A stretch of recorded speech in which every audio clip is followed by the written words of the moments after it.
Oh yeah.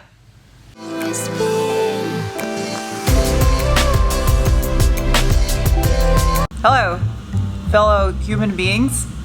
Welcome to another day where I tackle the TT engine. Not literally though, because I don't sport. If you're new to this corner of YouTube, welcome. And this is TeeTer ToT. Down below in the video description is a link where you can actually win him. All of this excessive, ridiculous work I'm doing to this car is just so I can give it away. You're welcome. Now, onto the engine. It's time to disassemble. My objective for this video is I actually ordered an upgraded turbo for this thing, as well as a brand new AC compressor, because AC never worked in this car, and I don't want to take a chance now that the engine's out. What are you doing, buddy? Where are you going? Come back. Come back. Where are you going? Oh, you're going under the Jetta. How fitting. This is the original one, it looks like, too. It's never been replaced on this car. This car is 2001. Whoa, shit. I almost lost that engine. Belt, come off. Ugh. Pretty much, if I'm replacing it before the engine goes back in the car, it's coming off. No point in having it on here when I go to clean this thing. Come on. There we go. Got it. I don't know why, I just love the look of this anti-corrosion coating that they put on German car hardware. I'm gonna repaint the sides of the block, try to get as much of it done as I can. Yeah, look at that, that looks nice. Oh, that thing goes behind the alternator also. I mean, I could take that off. Oh, that's holding the engine still. Okay. And this right here is why it's called giving it the beans. Because this is a bean. This is why you give it the beans. There's beans in the engines. Since my pressure washer took a dirt nap last week, I had to order a new GFCI for it, but borrowed one and it's time to wash this thing. About a year ago, I did the water pump, timing belt, timing chain tensioner, valve cover gasket. I had the valve cover off, also had the intake manifold off, replaced all the vacuum lines and hoses on this thing, painted the intake manifold, cleaned up the side of the head really good, replaced the O-rings on the injectors. So up here is good to go. Also replaced that. So now I just need to clean the bottom half of the block since I have it out of the car. Especially back here where the transfer case was. You can see there's a bunch of goo right there. It's really gross. There are certain places you just don't stick a camera, especially an expensive SLR camera. So that's what GoPros are for. But there are also instances like this that you just don't stick a GoPro in there either when you're working with oven cleaner and a pressure washer and a greasy engine. But I did this just for you. For those of you that follow the channel for long enough and you remember the video where I thought the dual mass flywheel came apart to two pieces on this car, causing the issue that it was having, it actually wasn't that. As you can see right here, it's heavy. It's still a whole unit, but if you look carefully, some of you might have already noticed something. You see those little slags of nonsense? That's hardware. Thankfully, the damage was minimal. Charlie already repaired it this morning, since that's right up his alley, doing fabric hobbling things, and I had him explain what happened exactly and what he did to repair it. What we thought was the dual mass flywheel coming apart ended up actually being these bolts backing out somehow. I don't know if somebody did a clutch in this at one point and didn't Loctite them or torque them down, but they came out. So these two bolt holes, the threads were like really messed up. The other four, the threads were fine. So these ones I had to drill them out and helicoil them. But a helicoil is a good repair. It's technically stronger than the original threads because you've now drilled it out to the next larger size and tapped it and then put a hardened stainless insert in it that is better threads. So it is good to go. I'm sure there'll be some keyboard warrior out there who feels they know more than a mechanical engineer and a technician who've been doing this for over 15 years each. But it is repaired, good to go. Now that this thing's all cleaned up, just gonna try to knock off some of this loose paint so I can reshoot this block. I know a lot of you probably think this is absolutely pointless to do this since no one is ever gonna see this stuff. It's completely hidden in the engine bay, but I honestly, I don't really care. This is how I build cars. These AMU 1.8Ts are cast iron block, so that's why there's little spots of rust here and there. I'm going to now rust convert everything before I spray the good stuff. You can hear the warthogs flying over, doing some training sorties. I'm a big fan of how this stuff is working. It's awesome. It turns out that black oxide color. It looks good.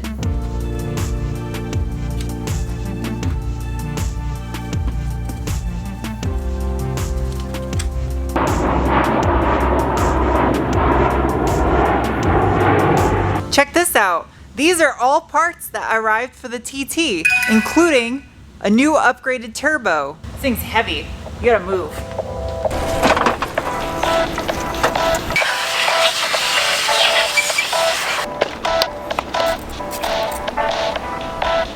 Absolutely pains me to do this right now. I just want to strip this block down to nothing and strip it down to the bare metal and then paint it from scratch and reassemble it with all new components, but this is really hard for me to do. This is so hard to do this.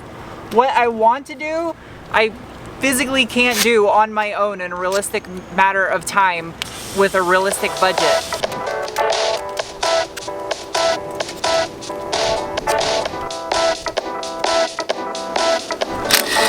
Take this off. Man, it is really getting hot out, so I try to hurry up and do this as fast as possible. This stuff is literally going to need almost no cure time in between coats because it's so warm.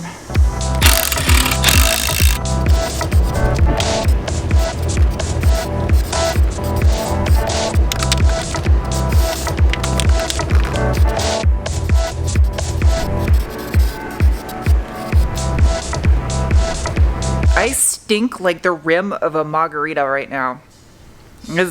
It was salty out there. My lens, I can see the reflection of something. It looks like it says 65. Still a little tacky in areas, but it's better than it was.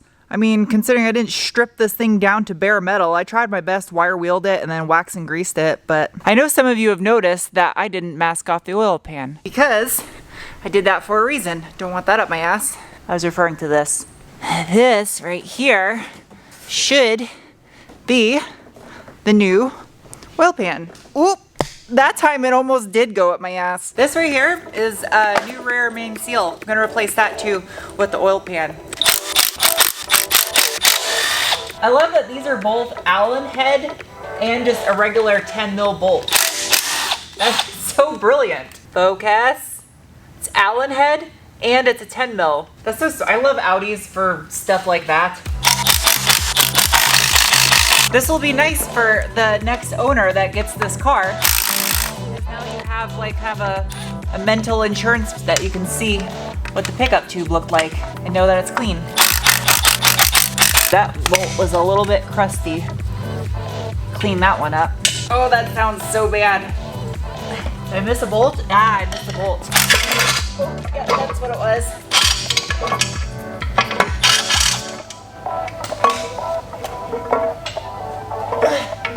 There we go. There's a little bit of oil left in there. Oh, it's clean. It's perfectly clean. There's nothing on this little oil pickup screen. There it is. Clean that all up. Whilst I'm working on this, Charlie's here and he's working on the gauge cluster on the TT because I have the little lines that are missing in the center LCD display. Here you go. Are you serious? Yep. It was that easy to... Serious.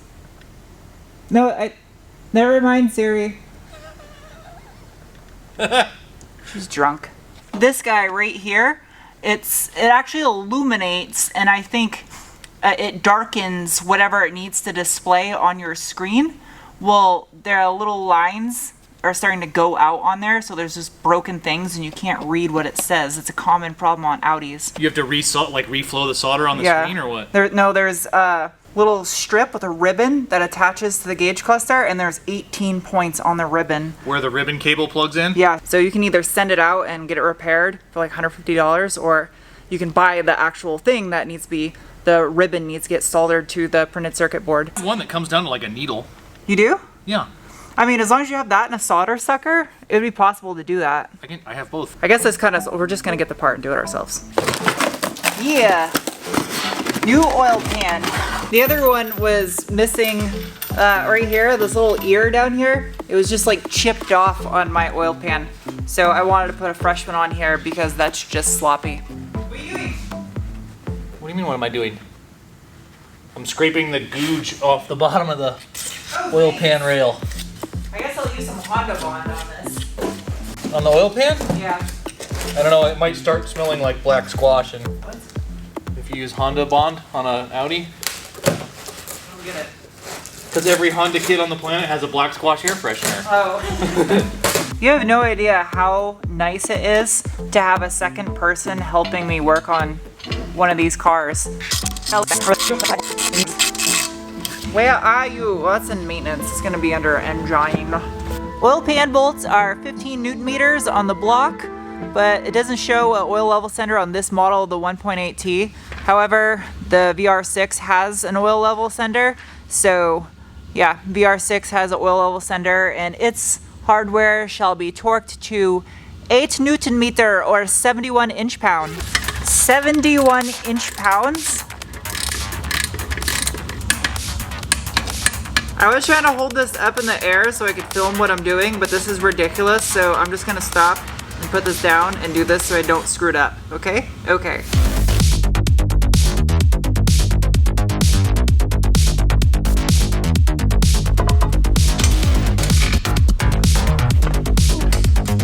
Move this old oil pan out of the way. I gotta do this relatively quickly.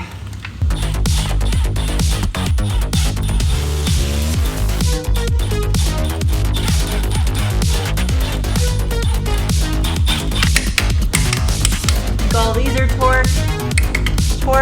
That's what's up.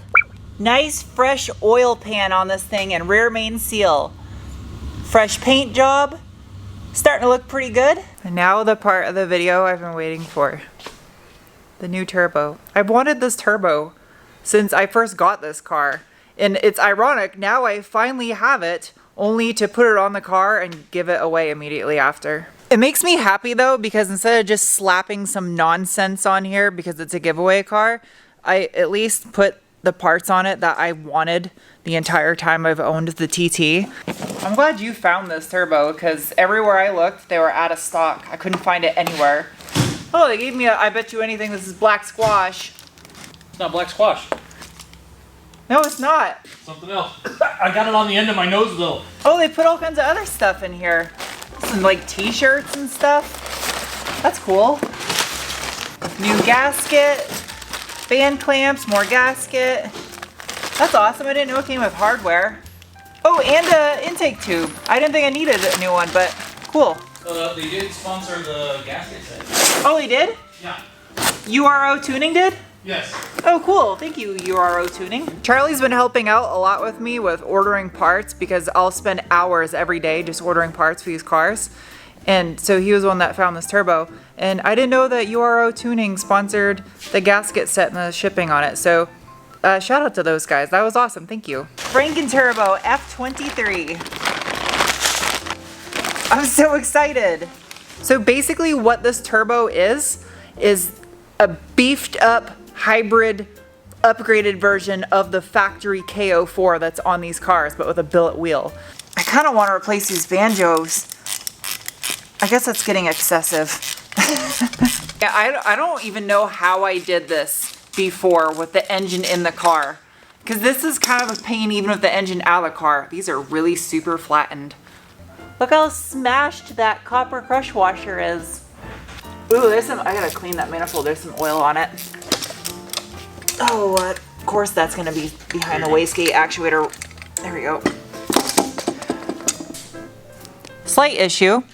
The clocking on this turbo, just a smidge off. So I gotta loosen all these guys up, reclock it, and then it'll be correct. There we go. So here's a side-by-side comparison of the Franken Turbo F23 and my stock KO4. And I mean, just by looking at them, they're fairly similar. So you look inside there, it's got a billet wheel. It is noticeably bigger. Mm-hmm. Like even this cap is a tight fit on the Franken Turbo. It's like Oh yeah. I'll go down a hallway on the stock one. Oh, anti-seize. Alright, they all spin free. Alright. That's how it got stripped the last time. Because I was using these to cinch the turbo up. And it did a precarious angle. The factory torque rating for the hardware up here is 22 pound-feet. However, that's for the factory bolts. I have this JBS manifold, which is longer and requires a longer grade 12.9 bolt. I believe these are discontinued and they're kind of desirable. But yeah, I don't have the factory bolts. They have to be longer to clear the manifold. And I do have some Nord locks on here to keep these bolts from loosening and coming out. But there is anti-seize on them as well. So these bolts have literally backed out 2 or 3 times now, and they're loose when I took the factory turbo off. So I'm gonna do these tighter than 22 pound-feet. That feels good right there. It's really true though, like you can tell when you're going too tight. You can feel the bolt like it's to the point of stretching. I think this is a good stopping point to end the video since the new turbo is freshly mounted up on the engine. The block is painted, got the new oil pan, the new rear main seal. Next up is to clean up the transmission a little bit better, get this looking nice, put the new clutch and flywheel in. Give the subframe one more wipe down, make sure it's nice and clean since I have it out of the car, and reassemble. Remember, link down in the video description below if you guys would like to try to win the TT. And yeah, hopefully whoever wins this car appreciates all this work. So I will see you guys soon with another video. Bye!